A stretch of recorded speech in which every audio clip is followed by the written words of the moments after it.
Chaque jour, Charles et Carole vous présentent la leçon de l'école du sabbat.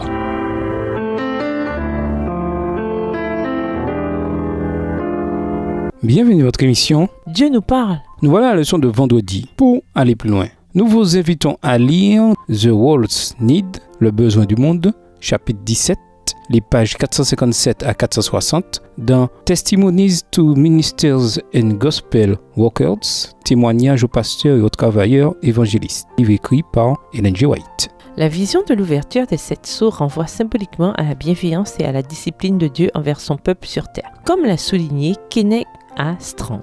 Dans la Bible, il y a cette assurance que Dieu s'est toujours soucié de son peuple. Dans l'histoire elle-même, il est toujours présent pour subvenir à leurs besoins. Et dans le grand dénouement eschatologique, il les réhabilitera totalement et leur accordera une récompense incroyablement généreuse dans la vie éternelle. Le livre de l'Apocalypse reprend et développe magnifiquement ce même thème. Et ainsi, l'Apocalypse n'est en aucun cas un genre de révélation décalée qui ne serait pas en harmonie avec la littérature biblique en général. Il transmet le cœur et la substance même du message biblique. En effet, comme le souligne avec insistance l'Apocalypse, le vivant, celui qui a vaincu la mort et la tombe, Apocalypse 1, verset 18, n'abandonnera jamais ses fidèles disciples et même quand ils ont souffert le martyre, ils sont victorieux. Apocalypse 12, verset 11. Avec la couronne de la vie qui les attend, voir Apocalypse 2, verset 10, Apocalypse 21, verset 1 à 4 et Apocalypse 22, verset 4.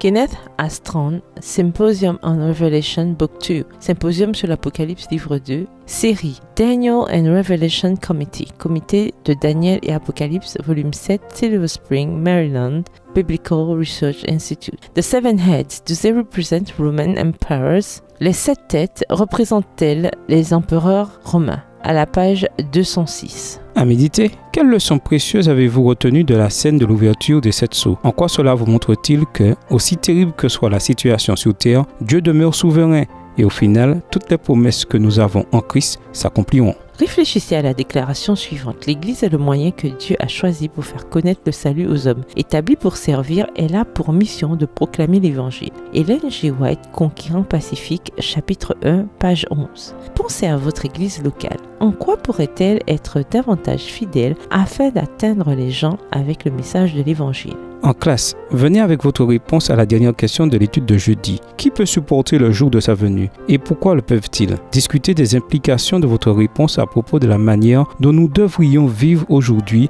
afin d'être prêts pour le jour de sa venue. Pour conclure, dans Apocalypse 6, Jésus brisait 6 sceaux et nous fait revoir la propagation de l'Évangile et sa réception. Le premier sceau nous ramène à l'époque où l'Évangile était prêché dans sa forme la plus pure et à la façon dont il se répandit dans la presque totalité du monde entier à l'époque de l'apôtre Paul. Les sceaux 2 à 5 montrent comment l'Évangile a pris une tournure sombre pour les gouvernements qui ont persécuté et tué les gens à cause de l'Évangile, puis pour l'Église qui, prenant la place du gouvernement, s'est mise à tuer et à persécuter les gens au nom de l'Évangile, d'un évangile entaché par le paganisme et le mercantilisme, d'un évangile mettant en évidence les martyrs qui mouraient pour l'Évangile.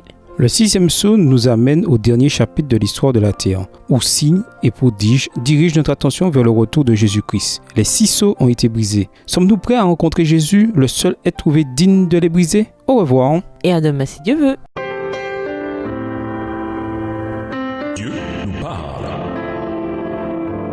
Chaque jour, Charles et Carole vous présentent la leçon de l'école du sabbat.